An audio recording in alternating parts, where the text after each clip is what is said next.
علي بن أبي طالب جمع القرآن، ممن جمع القرآن وكيف جمع القرآن؟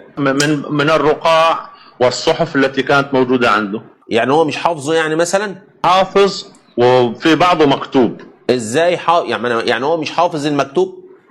في النهاية حفظها ولا ما حفظهاش؟ حفظ. جميل أوي. ازاي انا اقعد حفظها. الم الرقع اللي مكتوبة وانا حافظها في داخلي؟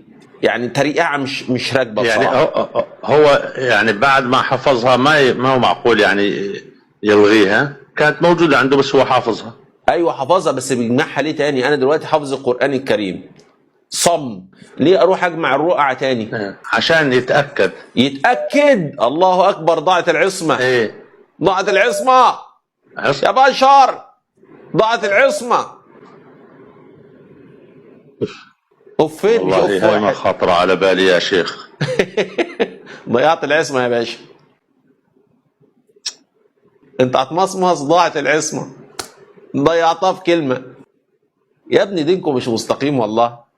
قفلت ولا ايه؟ الو. ما قفلت بس ما ضل عندي اجابات والله. السلام عليكم ورحمة الله. السلام عليكم. السلام ورحمة الله.